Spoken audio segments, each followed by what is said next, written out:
it's like the picture of the guy that's like in the mining tunnel and he's like, Yeah, he's walking back. Gold. Yeah, exactly. It was just like that. Like we were 3 feet from gold and we were about to quit. And luckily we stuck with it because not only did we get through that, but now I know exactly what a company should look like at this level.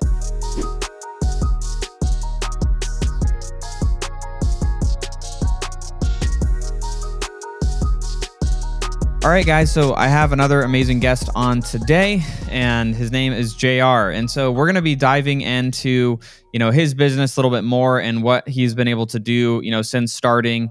Spoiler alert, he's, in 2023, 2024, is already, trailing for 5 million plus a year business. So already doing extremely well. JR, man, tell me a little bit about, how you got started and how it's gotten to this point. The people that are listening in typically are they're in the solopreneur point in their business. They're trying to scale, they're trying to build a business beyond themselves. Obviously you've done that, and they're continuing to do that. So just tell us a little bit about how this thing got started and a little bit more about your business as well. Yeah, first of all, thanks for having me. Yeah. My name's JR. I'm a 29-year-old entrepreneur. And I originally got my start when I was 18. I seller financed a tax business with barely any tax knowledge. And I bought it with $5,000 down. And that was my first time really being in charge of other people, which was crazy because I was, 18, 19 years old. My oldest employee was 65 and we had 53 people on staff, W-2s. And really, no one really prepared me to me, business ownership at the time in my mind was just making sales and then getting fulfillment done. I didn't realize the massive variable called human beings that existed in every business. And really having never run a business, like, your whole life, you go into an ice cream shop, you get ice cream, you go to get your taxes done, you get your taxes done. And that's all you really see is like the transaction. You don't see all the back end, all the people that called off, all the times they were short staffed, all the people that quit by just like stop showing up. And it was interesting because I was like, man, this is a lot harder than I thought. Like just getting people to be motivated to do things properly. You train them 5 times on one thing, they still do it wrong. Sometimes just overtly missing common sense type. Like I had a tax preparer that anytime she was with a client, she would literally take the office phone and when you're like on a landline, like when you're going to call and it has the dial tone. So it was cordless. So she would press like she was going to call and just leave it off the hook so that we couldn't get any phone calls to distract her while she was doing a tax return. So, and it took me months to figure out that she was doing this, right? Oh because my gosh. I wasn't there most of the time. But in her mind, she's like, oh, I'm with a client. I shouldn't be distracted. And that made total sense. So it's something that's to me and you and everybody listening is probably such common sense. To her is not like we never had an SOP on not putting the phone off the hook while you're doing a tax return. Don't stop all other business because you're fulfilling on part of the business. Right. And imagine just how many phone calls. It was probably like a month before I realized she was doing this. So yeah. So, and it was funny because I eventually had 3 locations and then I had cameras and I was calling the store and it was just busy, busy, busy. So then I checked the camera and I see the phone right next to her. And that's how I kind of put 2 and 2 together. So, so yeah, like that was kind of my first dose of entrepreneurship and realizing, how hard it is to actually put a good team together. Yeah. Eventually I sold that business and that led to me getting into the digital marketing game. I had a few businesses in digital marketing. And then today our business is, we have a done for you Airbnb arbitrage service where we find a property for you, negotiate the lease with the landlord, and then you sign your name on the property with the intention to put it on Airbnb. We get the landlord's permission to do that. And then we fly out our interior decoration team to design the property for you, stage it, get the photos done, and really make it just turnkey ready for Airbnb. So why Airbnb? Why was that the path to go down? Like obviously, it was the tax business, then it went to digital marketing. What was it that, brought brought you into the Airbnb business, and then then helping other people get into this business? What was kind of the thing that brought you into that? Yeah. So everybody in the world wants to do real estate, quote unquote. So I also wanted to do real estate, and I got into getting some long terms. And my immediate goal was to cover my living expenses with cash flow. And I realized with long terms that would take a lot longer. And I had accumulated like 10 long term units. And that's when I started to research Airbnb. And then I got one Airbnb property and it beat the cash flow of all of my units combined. So I was like, oh, wow, this is amazing. So then I got another Airbnb and another Airbnb. And I realized that, as you know, when you quote unquote do real estate, everybody starts reaching out to you and like, hey, I want to do this. Can I do a deal with you? Can I get involved somehow? So that started happening. I started partnering with people. And the more I would post, the more people I saw people were interested in like Airbnb stuff. So I was like, man, we should make an offer around Airbnb. And I looked at the market, and every Airbnb offer out there is give me money and I'll coach you on how to do Airbnb. And I realized that there wasn't a need in the marketplace for another offer like that. So I'm pretty good at creating offers. So I came up with a done for you Airbnb offer where we would do the majority of the legwork for you. And you could essentially just get the property and then manage it from there. So that's kind of how that idea was born. Okay, so that idea was born, and let's look like what's the business look like today. So now that idea was born. When was that? How many years has it been? And what does your team look like? Employee count. And what does that look like today? Yeah, so we launched this company in late February 2022. So we're about to be 2 years old. And the first year we did about 2.2 million in revenue from February to December, which was, to me at the time, was just mind blowing. Right out the gate. That's Yeah. sick.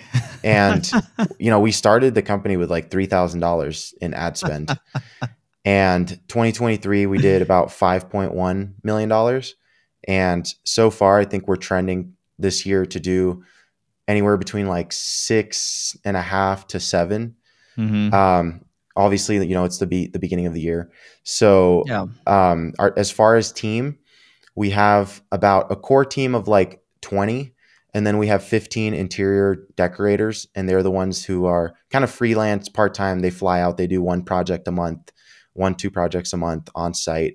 And the majority of our in-house team is really just management, people who find the leases, and the sales team, and client success, customer success. Dude, that's okay. So I just want to make sure. So around 15-ish team members, or that? 35, yes, 35, including the design team. Okay, yeah. So around 35 team members. Dude, that's amazing. I mean, and that's a short period of time too, just within, almost 2 years. What was that? What was the first role that you hired? And obviously you've had some experience, from digital marketing. And then prior to that, you had the experience in, running the tax business. What was the first role that you hired at, in the Airbnb business? Yeah. So the first day, so we sat down, we built our entire, the bones of our company, minimum viable product, in one day. So I came over to my business partner's apartment. We built the landing page, the thank you page video. We built the pitch deck, and then we hired a sales guy. That was literally all on the very first day. So the reason we hired the sales guy is because you could essentially, if you're trying to run a company and do sales, it's very hard to fill your calendar with 8 hours a day worth of sales calls. So we were like, this is the first hire we need to make. I made some calls. Literally, it was like hitting everybody up. Hey, who needs a job? One guy was like, hey, I just left my sales job. I'm about to interview for another one on Monday. We got on a call with him. We're like, cool, you're hired. He started, this was on a Friday. He started on Monday. So that was, and it's the best role, I would say, to make the hire for, because it's commission only. So yeah, you not really, a lot of risk for you. Right, exactly. And that will then allow you to go harder. And it's funny because if you see these like local business owners, for example, let's say a guy I'm having a pool built at one of my properties. The guy that manages the people that build the pool and is also part of the team that builds the pool was the one that did the sales.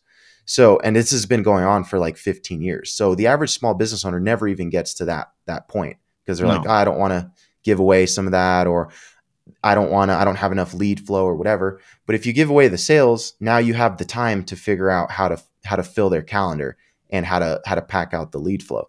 So it's amazing to me that you could run a business for 20 years and you've never once thought about like, maybe I should give up the sales and focus time on how to get more customers. And maybe I shouldn't rely 100% on word of mouth.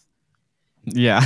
It's so funny as as you're talking about that. I mean, there is a business that, we bought summer of this last year, and, the owner's kind of doing all the things. They had about 16 employees, and the owner was doing the selling, kind of fulfilling, everyone kind of does a little bit of everything, right? And there's no like kind of, diversification of roles of like, hey, you just do this and you do that. It was kind of like everyone just runs to the fire of the day, and it's just kind of, and that's what a lot of those small businesses do. And, their team's just kind of like, yeah, you're going to go out to the property, and the customers call, sell them, and, then make sure everything gets handled too once it's sold. Yeah. And, it's like there has to be that separation of roles. So that was the first hire, which, I mean, I see everything in any business is the foundation of sales. Like if you don't have sales, you don't have money. If you don't have money, that's the oxygen of the business, then none of the other things really matter anyway. So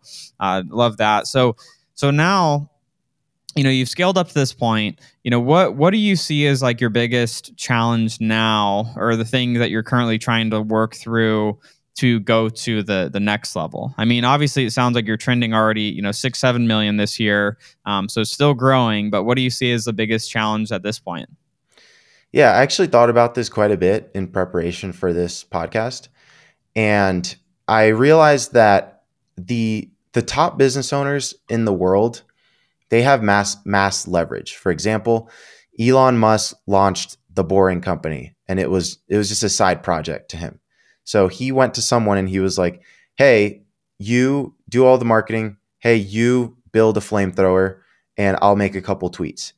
And it just magically got done, right? So I think for me, the next level is, if you've heard the saying, is like the levels of leadership is like the first level is like being a leader. The second level is creating leaders. The third level is creating leaders that create leaders. Mm-hmm. So I think that I'm at the point where I am figuring out how to create leaders that create leaders.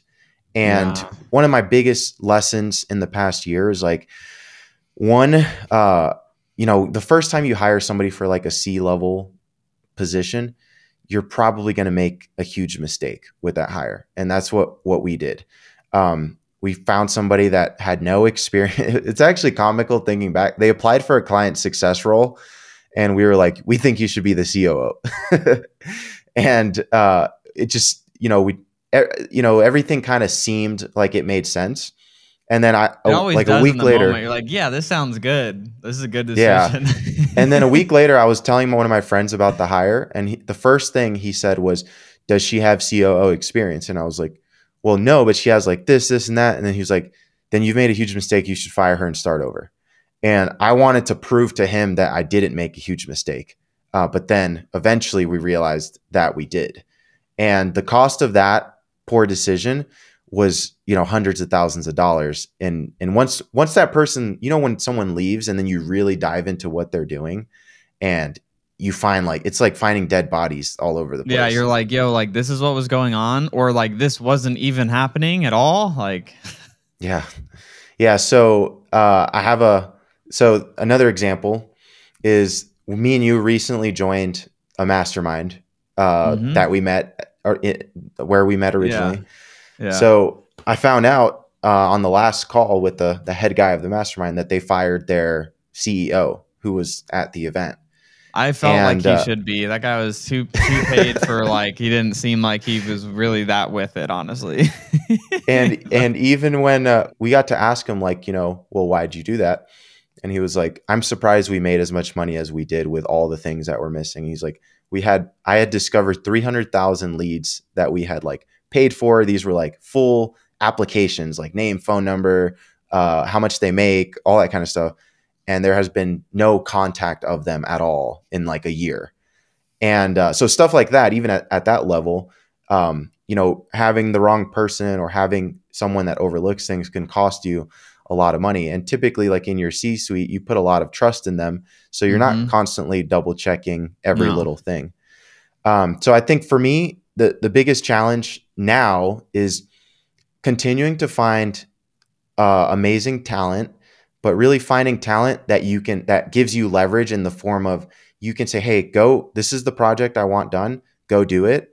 And they create the website, they make the hires for it, they build the product out, all the SOPs get done, and then you check it and it's flawless as if you did it. And those kinds of hires are very difficult to make. 100%. No, I love that. And so I have a few thoughts on that. So like one of the first thoughts that comes to mind is, and I tell other friends that are, building up their businesses as well, is title matters. To me and you, title doesn't matter. We don't care. We don't care. We're business owners. We're entrepreneurs. We're just like, dude, like let's just get done. Like we don't really, it's like it doesn't matter. But to team members, a lot of times it actually does, even if they say it doesn't. So the thing that, a lot of people make mistakes of, and I've made this mistake and had to correct it, and it's painful, is similar to that of like giving, too high of a title for what the role actually is. And so what we create within, each company is essentially like our employee growth plan, where we go and like each individual department has an ascension plan, essentially set up where it's, let's say it's in our editing team, it's you start as a junior editor, then you go to editor, then you go to senior editor, then you could go to maybe it's to production manager, then senior production manager, and so it's like you can go up these tiers, and then eventually it's overseeing more things, and it might actually go to a VP of operations and then a president of operations, like all the way up to where COO would be like literally 12 steps or 10 steps from like the entry level role within the company. And so that was a really important thing that has really helped us, is like outlining each department of like, this is what the role is, here's what the next one is, and kind of growing up through those different roles to whatever the highest level that they could achieve there, even if the roles don't exist. Like for, in that comment on the editors, like we have junior editors, we have editors, we have a senior editor, then we have a production manager, but those roles above don't really exist yet, but it's showing them the path of where they could go. But it also helps you, and then like the leaders that you're building, to make sure that they're bringing people in at the appropriate role. And when you're hiring and you're recruiting, you're advertising for the right role with the right amount of experience as well. So that was one thing that's been super helpful, is like making sure that's outlined. And then the other piece is, and this is, on the C-suite side, is, we have a CFO. He's the only actual C-suite. Other roles are directors, because I've learned more on that as well. But, our CFO is great, doctorate of finance and accounting, 20 years of experience. Like he's a stud. And so he's great. But the thing is that I've realized is, in building those layers of leadership, is I write out how I want departments to function. So literally this morning, I was writing out, because we don't really have an internal sales team that leadership in-house. Like we have agency sales teams that kind of handle our stuff right now, and so we want to bring that in-house. And so I'm bringing on a sales director, and he'll be starting in about a week or two. And the thing is, and I've done this for our IT tech department, and I did this for finance. Finance is where I started it. And this is why. So CFO starts, amazing, freaking genius dude. He would send me reports on a monthly basis that I couldn't understand. Like it was too high level for me. Or he'd like send me communication. I'm like, bro, like I didn't go to college. Like you're a doctorate of finance and accounting. Like I don't know what I can't read this. And so I was talking to, I have a personal coach, and he built he was a part of the leadership team that built Infusionsoft to $100+ million company. And so I was venting to him. I'm like, man, like I'm really struggling with my finance side of the business, and actually like aligning on what we're talking about. Like I say something, he says something back, and the communication isn't syncing. And so now what I do for each department is I actually have an individual document that any leaders in that department get access to. So for sales that I just did this for, but when I did it for finance, I wrote, what does success in the finance department look like? And so I just started writing everything that would mean success to me. And I started listing out, things that would mean it wasn't successful too, so that I was able to then deliver that to my CFO. And I said, Ben, this document is the framework of how we are going to win together and how we can communicate. And like, there's simple things on there. When reports come out on a monthly basis, if you could not show that report to a fifth grader and they would understand it, do not send it. And if they could understand it, then do send it, because that means I will be able to understand the report.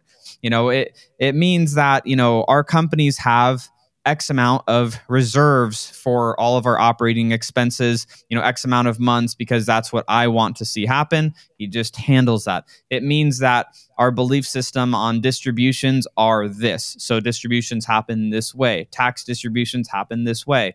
And so just really writing out like high level what all of those things look like. And where, hey, we have multiple people in our finance department now. So it's like, a part of that document is I just want to know, who is it that I need to go ask a question to if I have a question about one of the specific companies, accounts receivable or payable, or what's going on in a certain area. Because I also don't expect our CFO to be the all-knowing of every single transaction between multiple companies, because that's not realistic either. But I did that for finance, and then I did it for technology and our IT team as well, because we really struggled with that department. Like, we'd hire, fire, and I just wanted to rip my hair out. And then I followed that up too, and I just wrote out this document of like, this is what success is at our company and, tech, IT, and just in simple terms, how I want to see things function, how it should operate, and, all of these different things. And so that I'm able to give that to the lead that we have in that department, and that alongside of their job description. And, they have their key performance indicators of like, this is like just what you need to do for your job. But what success looks like in the department is kind of like their North Star of like, if you read through this and you don't feel that these things are being done to what this document says, it means that we're not succeeding in this department. And that really helped me, because oftentimes to a finance or a tech person that isn't finance or techie, like you speak different languages, so you have to like simplify it down. And that was something that's been super beneficial. And I just manage also to that. I'm like, like, this isn't making sense. Like, let's revisit this document. This section here is what I'm needing, and that is what winning and success is to me.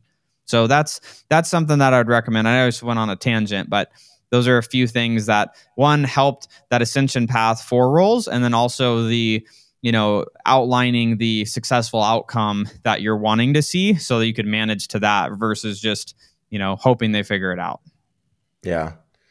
Yeah. And I mean, leadership skills as well are just so, like, yesterday I had to I have a team member that performs well when they're motivated, but when they're demotivated, it's like half the production. So sales role? No, it's actually an acquisition, basically like the role that signs leases. Oh, okay. So they have a KPI they need to hit every month.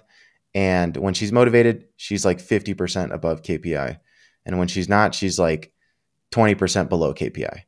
So, and typically, so I was trying to figure out, and this is where like the nuance of leadership comes in, and like empathy. And she has like a direct manager as well. And I only really get involved when I need to. Mm-hmm. But I was trying to figure out, does she just naturally get demotivated, or is it a leadership thing that happens that then demotivates her? And old JR, I would have jumped on and been like, hey, you're below KPI. Like, you got, 30 days to fix it, or, you're shipped out. Yeah. But one of the things that I've learned now, it's like, that's the complete wrong approach with people, because then they might hit KPI, but they get kind of resentful, and they're still not going to reach like their max potential. Or they just get so demotivated off that and like immediately start looking for another job. And now you just waste 30 days with them just sitting around. So instead, so I thought very methodically of like how I'm going to jump on this call. And I think the way that I approached it is something that I noticed bosses never did for me when I had, jobs in high school and stuff.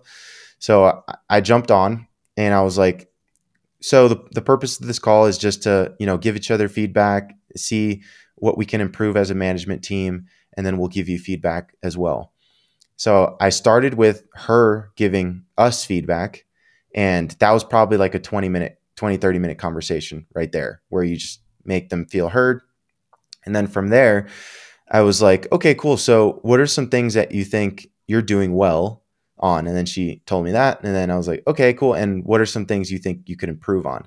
And typically the things that they're going to tell you they can improve on are the things that you want them to improve on anyways. Yeah. So she said organization. And basically the issue was she wasn't like keeping her leads updated and like closing everything out at the end of the day. And it just got really messy, and then it would stack up and it'd be like a week.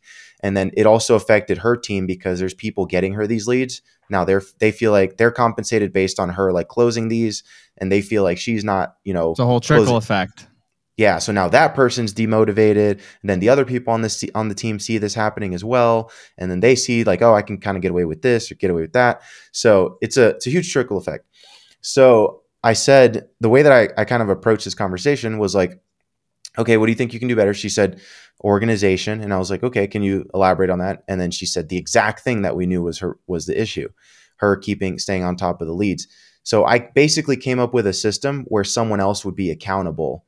She'd be accountable to someone else every day. And if she didn't, they would post in a Slack channel, which is basically her assistant. Hey, thanks for, updating everything. Or, hey, I noticed you updated this, but these 3 or 4 things still need to get done before the end of the day. And that would be in a Slack channel where we'd all see it. And there's 2 ways to interpret that. Either one, she could look at that as like, oh, now I'm being micromanaged. Or 2, she could look at it as like, oh, now I'm being held accountable. But how she looks at it depends on how I framed it. So here's how I kind of framed it. So first thing I said was, yeah, that makes a lot of sense. You're a lot like me in that way, in the sense that we're not the most organized. And let me tell you, like, one thing that helped me is like, so right now my girlfriend is on a clinical rotation, and meaning she's staying in another city 5 hours away for 6 weeks. And she's at the end of it, but she's been coming home every weekend. So basically she'll come home Thursday or Friday, depending on her schedule, and then leave Sunday. So I said, when I know that she's not going to be here, the house gets really messy. So like I'll take off my clothes and just leave them on the floor of the closet. I'll try on 3 outfits and I won't put them back on the hangers. I will, I have like a kitchen island. A bunch of stuff will just get scattered, papers, Amazon boxes, etc. And I know that when she comes home on Friday, the last thing she wants to see is a messy house. So Thursday night, I'm cleaning the house. Now, imagine if I was just single and I knew no one was going to see this for weeks, what the house would look like. So I related that to this situation in terms of accountability. The only reason that my house is clean right now is because I have somebody that's going to see it and I have accountability at the end of the week. But if I didn't, I'd be like, oh, who cares? No one's going to see this anyways. So I said that works for me because I'm not the most organized person. So what do you think of this idea if we have your assistant just post every day what leads need to get done or what hasn't been done in our Slack channel? And if we see that 2 or 3 days go by that this doesn't happen, then we'll reach out and offer you some assistance to get it done. And she was like, yeah, I actually really like that idea. That would really help me stay accountable. I'm not super organized like on my own. And organization, like it's heavily a genetic trait. If you're not organized, there's not many people that are like, I was never organized in my 20s and now I'm perfectly organized in my 30s. It can happen, but by the time you reach 25, you're pretty much the person that you were born to genetically be for the most part. So it's a very hard thing to change just by saying like, I'm going to be more organized. I'm going to be more conscious of this or whatever. And the reason I know that is because if you think back to elementary school, there's 2 kinds of kids. The ones that had like, they would get the paper from the teacher. The left side of the folder is homework. The right side of the folder is take to my parents to sign. And they would insert everything neatly for every class, and then at night they'd go through it, make sure everything's done. And then there was people like me, and I remember I have very vivid childhood memories. I remember when I was back to when I was 5 years old in kindergarten, and the teacher gave us a permission slip to get signed, and the bell had rang, meaning we had to leave. And I had like 5 folders, and I was like, well, I could go in and find which folder to put this paper in. Or what I chose to do was I literally just crumpled up the paper, shoved it into my backpack, and I was like, I'll deal with it later. So that, and our teacher had taught us how to do it the right way, but genetically, I'm just not an organized person. So that's the way that I chose to do it. So that the way I handled this conversation, it took years to kind of figure out, like, you kind of have to go through some mental gymnastics to not offend somebody or not feel like you're micromanaging them. And everybody's different. So this system might work for her, but for someone else who's naturally organized, they're just going to be annoyed by it.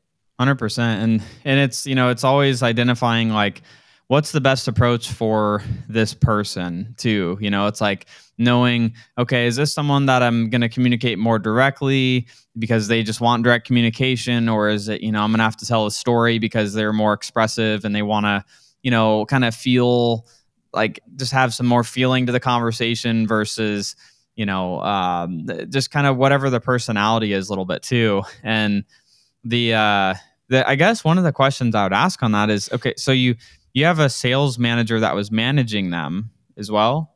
Mm-hmm. So I guess the question I would ask on that too is, why was the sales manager allowing them to have, their leads not, categorized, or I guess, set in whatever stage they need to be in, or follow-up statuses, or whatever the categorization, like what was their kind of reasoning of like, hey, like it's not happening, and that you had to kind of jump in and help them? Yeah. So the sales manager is very direct, very blunt. Okay. And she's like, I've Do it. gotten on, It's yeah, like- she's like, I've gotten on calls with her. I've shown her, like, all the ways that I know how to do this. I've showed her my systems, and then she'll kind of do it for like 2 weeks, but then eventually, she just kind of falls back into this pattern. And, for a lot of people that'd be like, oh, we just need to get rid of this person. But I've seen how when they're locked in, they can perform extremely well. And this is also a role that involves a lot of training, and it's not a role that exists anywhere else. Like calling landlords, talking to them, convincing them to let us do Airbnb in their house, then pitching that property to the client, with all underwriting the property, making sure that it has good comps. Like there's a lot of training. Complicated role. Yeah. And it's not something that we can just hire somebody that's done this. Also, this person's been here for a while. So I was like, okay, let me go in with a different approach than what you've been trying. I can tell this person really cares about their job and the success of in their role and the success of the company. Let me just come in and take a crack at it. And that's usually not something I do. Like I don't have a lot of one-on-one meetings with team members. I typically only speak to management for the most part. But this person that is in the manager role, she was someone who developed from the basically sales role into the management role. And so there's a lot of training that needs to be done for that person as well. That makes sense. Yeah. So it's kind of stepping in and showing how to coach versus them just, struggling with it and not knowing like where to go from here with the coaching that they're doing. It's super interesting. And that definitely makes sense. So the thing that, I'm just trying to like brainstorm in my head. It's like, okay, like it's like at what point do you make a change with someone like that versus, keeping them around? I guess I'm always like, okay, carrot or stick. It's like, is there a way to incentivize this person to do the behavior that you're wanting them to do?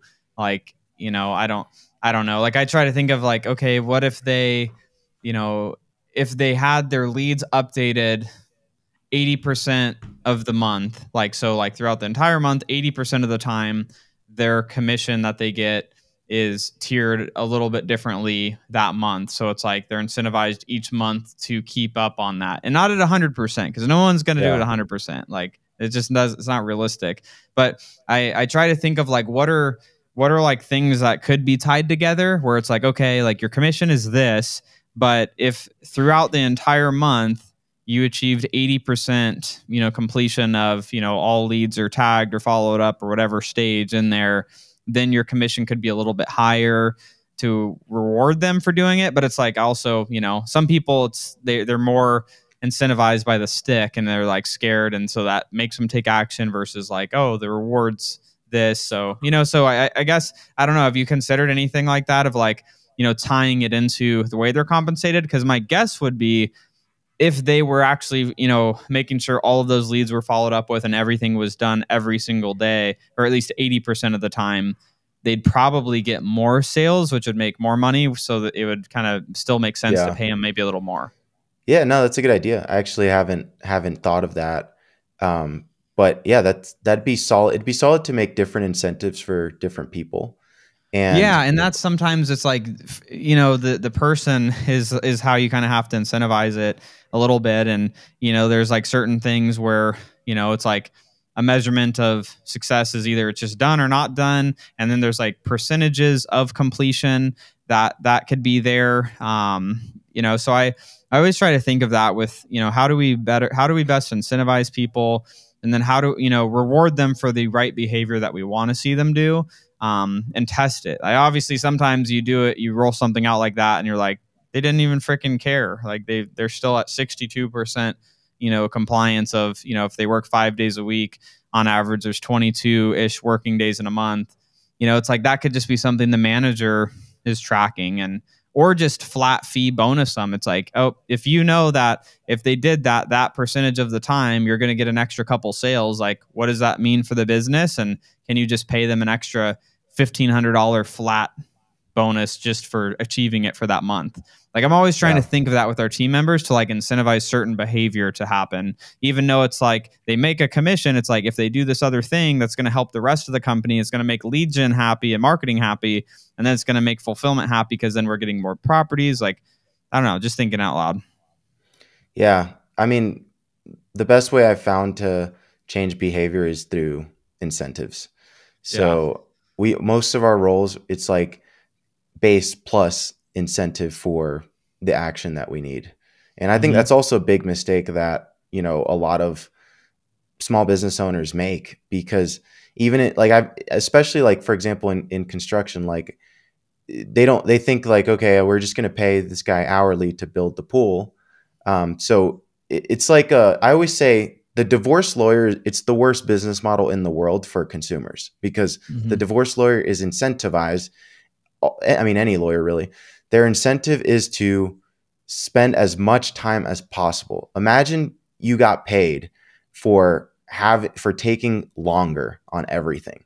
Like, imagine that, for example, for us, if we got paid quadruple the amount to find a property, if we took 4 times longer, well, we'd probably take 4 times longer.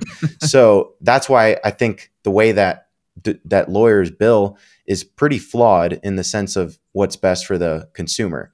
If I got a divorce, if I got married and had to get a divorce, I'd be like, hey, I'll give you an extra 50 grand if you can get this done in 2 months.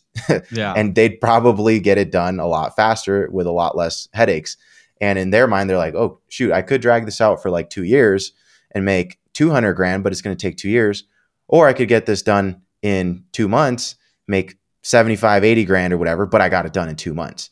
So I think that I always examine in any deal, I always examine like, what's the incentive? For example, another example is media buyers. Some media buyers charge you based on your ad spend, not your return on advertising spend. So they make more. Yeah. They're like, oh, cool. Let's spend 100 grand this month, or let's needlessly spend another 10, 15K because that'll cross us into the next threshold.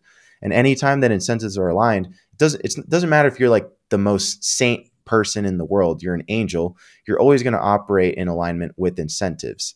So I'm not saying lawyers are bad people or media buyers are bad people, but when the incentive's there, that's the incentive that's going to drive them. Yeah, 100%. And the incentive process is so interesting. So we had at one of our companies, she's not here any longer, but we had a project manager, and this project manager was so detail oriented, would get stuff done, and would do a great job, but she'd just piss people off in the process. Like she'd just like, follow up too aggressively. And it's like, all right, I get that you want to be direct. And yes, it was due today. They got it to you one day late, but do we need to berate them in the process of that? Like, it's like there's a way to communicate, right? And it's like, you try to coach in the books and all of that. So one of the things that we did, because one of her, KPIs was project estimated date completion at the start and then actual. So it's like, it's going to take 30 days and 80% of the time it's done on time, or 70% of the time it's done on time, and incentivized based off of that. So another metric that we added, because she was incentivized to just drive and push and pressure the people that she was working with, just like, get it done, I need this done. And so one of the other metrics that we added on, and it was really interesting to see the behavior start to change, was we implemented quarterly with this specific individual. We would do basically a scale, a rating from all of the departments that she had to work with. So it would be marketing, sales, other operational roles, finance, any of the departments that she would have to work with, the lead roles on a monthly basis. And all of them would rate on a scale of 1 to 10 how how great they think that this person is in the project management, how much of a team player they are, like all of those things that, help projects get done on time and, with good communication, good camaraderie as a team, good collaborative efforts, and then, provide some notes of feedback so then a manager could look at that. And so with that, we had it where, she had to get, I think it was like 70% or higher to, get her incentive for the quarter. And it was the rest of the team that was rating her. And that was, so then it changed her behavior, because she was like, crap, like I have to make sure that these people are actually happy working with me, because otherwise that's going to I'm going to lose my incentive because I'm pissing them off, and that means they're all going to rate me poorly. And obviously, like, there has to be some policing of that in management of like, hey, like, don't be a freaking butthole and everyone just rate her bad if she's not doing bad. But like, it provided honest feedback of, okay, well, why is it that freaking the salespeople or the sales lead and the marketing lead are saying that she's a 10, but finance and other operational roles are saying she's a 1? Like, we need to dig into that. Like, is there just a friction issue that those two individuals are having, or what is it? And so that was something that, it was also not, the leadership team saying, you're not being a team player. You're not collaborating. It's your team is saying that you're not collaborating. And that's the feedback that they're providing to us. So that's why we're having this conversation. How can we help? How can we improve? What is it that seems to be, challenging, and how can we work through that?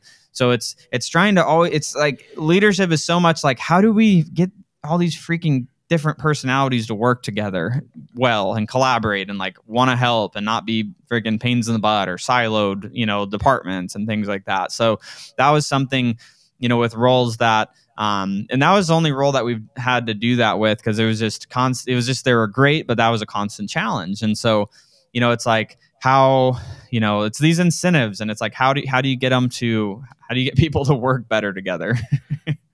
Yeah.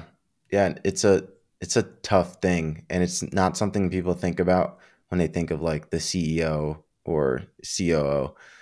One thing that's helped us a lot though is getting the right empathetic amount of person in the like operation. We call it VP of Ops role, and having her take over like all of hiring has made our hiring so much better. She oversees like the client success, the operations of things. She's like gets on like client satisfaction and save calls, and having the right person in that role. Before that role, like I'm not the kind of person that likes to be like client facing all the time. No. I don't love talking to clients all the time. So that kind of stuff is very draining for me. And for a while, I just was like, man, I don't think there's anybody in the world that can do this, which is crazy to think. And then we got this person in the role, and it was one of my least favorite things. It's like, oh, this person's pissed off. You got to get on a call with them. That was like that was so draining for me, especially when you have to take like three of those in a day. So now having somebody that really is really, really, really good at operations, which is not like I know what operations should look like, but I'm not the person that wants to sit there making like job posts, scheduling a million interviews, rescheduling half of them, and then doing a follow-up interview and then onboarding them and all that kind of stuff. That kind of stuff is just so draining for me. So I would say if we go back to like the beginning, I think sales should have been our first hire, which it was. Then we needed somebody to help with fulfillment. And then the third hire I would have made after that, even if it was a stretch to afford, would be like a head of operations person that could really build this. Because if we would have built the systems that we have now from day one, we would have made so much more money, higher client satisfaction, much less refunds.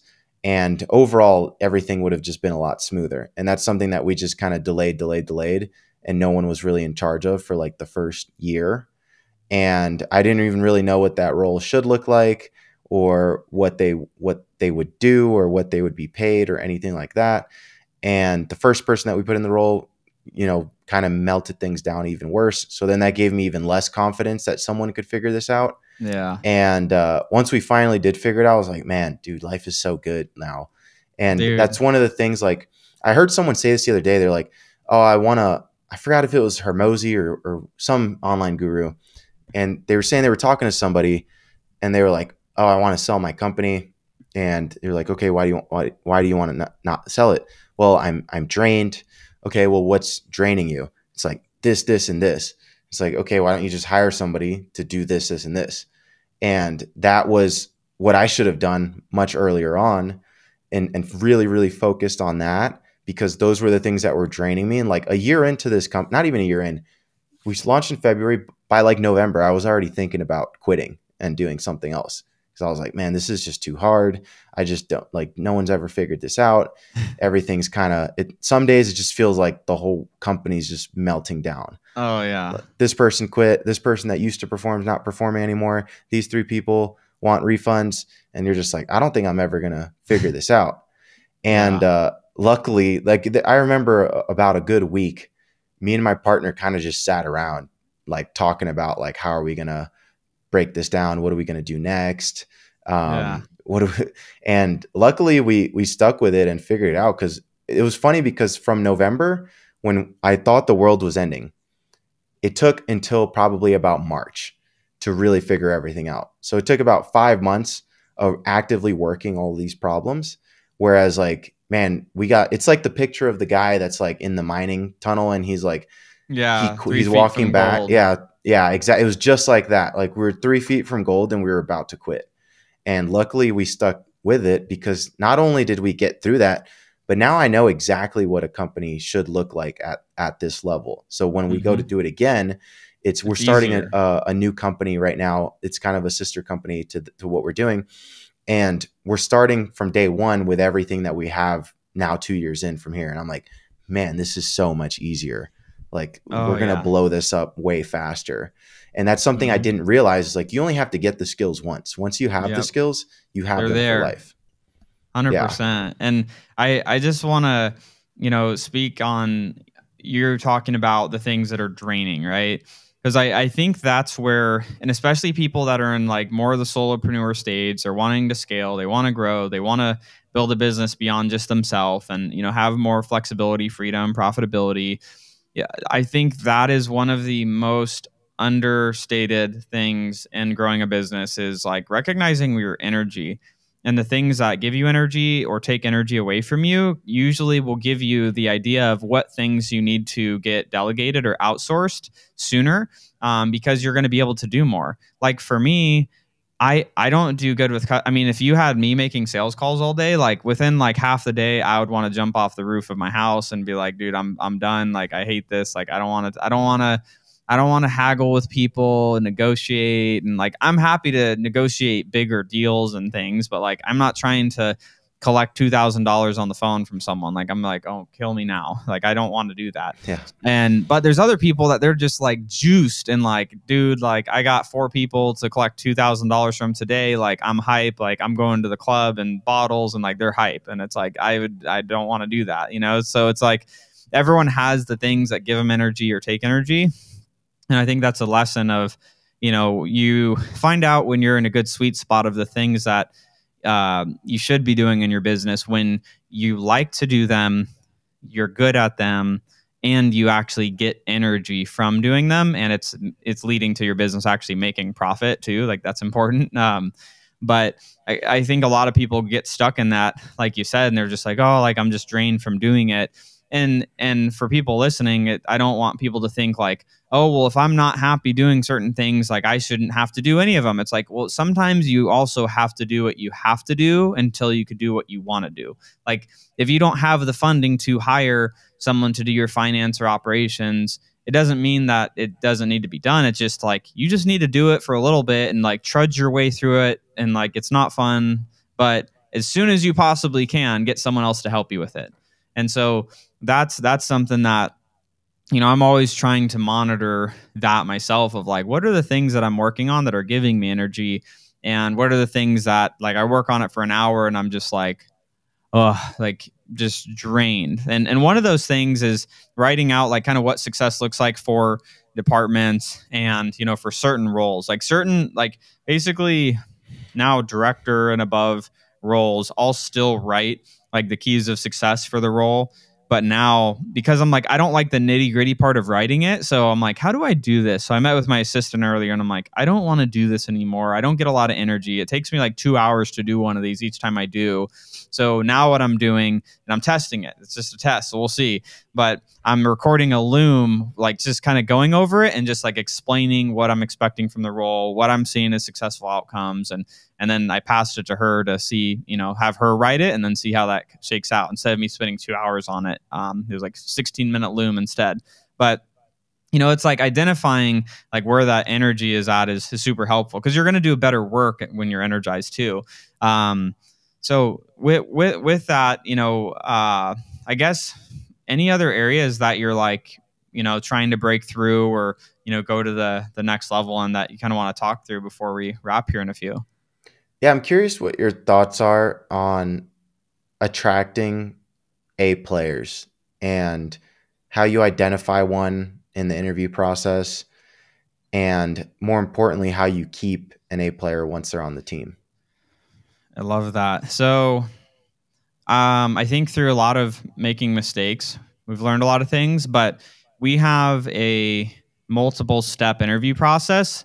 And that thing alone already threw out a lot of candidates for whenever we're hiring. Like when I first wanted to implement a multiple step interview process, our recruiter wasn't happy. He was like, dude, like this is like people aren't wanting to even, you know, meet. And I'm like, good, I don't want them then. If they don't want to go through the steps, I don't want them at our company. And so, you know, initially they have to apply for the role and we do weird crap. Like if you go to manifestyou.com, you know, we tell them to review that. And then there's like certain things our recruiter will kind of ask for on attention to detail roles, not on sales roles, but there's certain little things like at the end of it, we have a spoof in the hiring video and our recruiter asks them, you know, hey, did you watch it? If they say yes, at the end of the video, it's like, what did you think about the end of the video? And if they're just like, oh, it was super professional, it's literally like people on our team cursing and like messing up in the recording. So we know that they're full of crap and they're lying. And it's like, if they're starting off the conversation lying and they're supposed to be a detail oriented role, we're not going to continue the conversation. So like we like put in little, you know, landmines throughout our interview process. But so when they first do, they have an initial call with our recruiter. So we'll have the job ad up. They'll have an initial call with our recruiter, which is just kind of going over basic questions and, you know, why they're interested in the role. What do they know about the company to make sure they're not just job hunting to get paid. They actually know about the company. They actually researched it. They know what we do. If they didn't do that, they're not going to go to the next stage. So also, Yeah, I would say some of my favorite people, just on that quick note, are ones who like they see a post on LinkedIn or whatever, and then they message you. They apply, but they message you and they're like, hey, I think I'd be a great fit for this role because of my experience here. I looked up what you guys did. I'm really fascinated with Airbnb, blah, blah, blah. Like the worst is when you get on the call and you're like, yeah, so what do you know about our company? And they're like, I actually don't even really remember what I've been applying for a lot of places. I don't really remember exactly. I'm like, bro. Yeah, it's like that won't even like that's not even gonna like go anywhere. So, obviously, like for people that are listening that are smaller, it's like you could just facilitate all these steps yourself, right? But our process now is like they apply, they have to have that initial call with our recruiter. If our recruiter's like, I feel good about them, they're gonna funnel them into a smaller group of applications. They're then going to schedule a Zoom interview with the whoever the hiring manager is. So like whatever department they're going to be working in, that person and the recruiter will both get on that call together with the candidate. And on that call is where they're typically going to go through technical questions with them, and just making sure that they actually are competent to do the role. And before they get to the final interview, every role has a case study that they have to go through. And so basically, let's say an editor or a graphic designer, for example, the case study will be, okay, so after the technical, the hiring manager feels good about them. They're going to assign them the homework of the case study to see their work and see if they actually can do a good graphic. It'll be, hey, here's a video. We want you to create a hook at the beginning of it, and then we want to see your storytelling abilities in the video, and here are we want it to be color graded this way, and give them all these weird things that they have to do in the video for the completed product. And so we give them that, and so that they have to complete it, they submit it. If it's a video, the completion of it, pull two reels out of it and do a long form video out of it as well. Or a graphic designer, we want to see 3 variations of thumbnails. We want to see, a logo. We're making up a company. We need a new logo and a brand guide, and give that to them. And so they have to submit that homework. And so a lot of times, like, again, that's another stage in our process that sometimes people will complain about. They're like, oh, look, I'm doing work for free. Like, I charge people to do this. It's like, not a good fit. You're not a team player. Like, we're going to be paying you a salary to come work here. And if you're not even willing to show us that you know how to do the job you say that you can do, I don't care about your, the link to your portfolio of stuff that could be stolen from anywhere. I don't care about that. It's, here's the video we want done. Do it this way. We want to see it. Or here's the graphic we want done. Do it this way. And so through that process of like the first stage, then the technical, which is a lot of BS testing, then the case study is the ultimate BS test, and then the final part, which is the in-person, where typically for like manager roles, where we're really, obviously we always want A players, but if in a manager role, we'll typically have the recruiter, isn't usually in that final interview anymore. It's usually the hiring manager. And then a lot of times myself will be in those ones. For management and above, I like to be in the final interviews to make sure we're not bringing in, weirdos that don't fit our culture into the company. And so, at that final stage, we review their case study with them. And sometimes it's a presentation. It's like, go through this, and we want you to present us what your plan of attack would be on this specific thing. They present it. We poke holes in it. We ask them, core value questions. Let's talk about a time when where you felt in your previous career you lived this core value. Like, tell us a story of that. And so, we really push hard on the core value questions during that. And then we just poke at their case study during that final interview as well. And then, when we're bringing people on, we always set the expectation of like, it's always the first 90 days is a probationary period. And it's like, that's the time that we want to make sure this is a good fit for you. It's a good fit for us. And really having solid expectations for when they start. So like when they start, we have, written out like, here's your 3 keys of what success is in the role. And over your first 30, 60, 90 days, these are the things that we expect to be accomplished. And sometimes it's going to shift. At day 30, we realize, they moved faster or they moved slower, or we shift something in the company, and then we reestablish the next 30, 60 with them. And we're monitoring that progress through that period of time. And so that's kind of our, from interview to actually onboard, getting them in the role. We typically see within honestly, within 60 days, we always know if someone's going to make it or not. So like we'll usually, if someone's not going to make it within 60 days, they're going to be cut from the team. Because, I've joked about this with one of our directors, because we had someone that had went past that, and this was some months back. And I'm like, when have we ever had someone that within the first 60 days they've been here and they were not doing a good job and they weren't impressive at doing the role, that magically they just started being amazing? Like, how many people could we say that's true of? And both of us were like, 0 people have ever been crappy in the first 60 days and magically became great afterwards. That in our experience, there's obviously probably situations where it's like maybe there's a bad manager in another company and had a great employee under them and whatever, right? But in our experience, that's what we look at. So we typically know that they're either going to make it or not in that time frame. And then as far as keeping them, it goes back to the conversation we were having earlier of what does their career path look like here? What does their ascension look like? They go from junior to, normal editor to senior editor to production. It's like, what are the stages of what are the stages of the opportunity, and how big is the opportunity for those team members?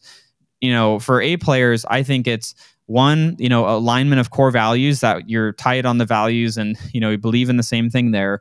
What does the opportunity look like for them in the company? Because winners want to win. Regardless of where they are, they want to win. And so it's showing them what is winning in their opinion mean, like how do they win in this company and achieve their goal in your company. So, and that's that whole plan of here is the ascension of how you can grow in this company and what that could mean monetarily for you.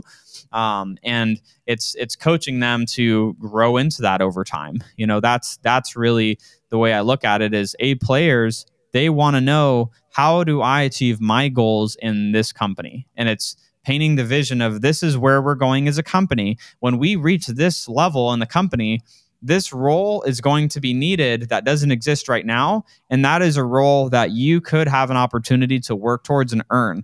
But it's not just guaranteed. Like there's things you're going to have to learn. You're going to have to get better. Your skill sets are going to have to grow to get to that point. So it's casting the vision of what, it's like, where's our company going?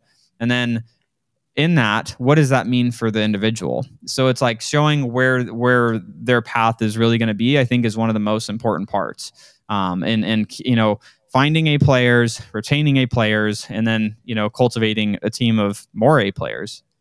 Yeah, super helpful. 100%. So, that's kind of what, I look at, and it doesn't mean that, it's perfect, and, we still, it's gotten a lot better, but, sometimes there's still hires that'll come in, that don't work out. And typically it's in situations like this. It's those leaders of leaders, right? Because sometimes you have to let your leaders screw up. So we have a tier where it's like, I have a director that then has a manager under them, and that manager is a newer manager, and they've never hired before, but we taught them the interview process. They were coached through it. We had, like, this is a real example. The director helped them hire the first person, so they got to go through the process with them.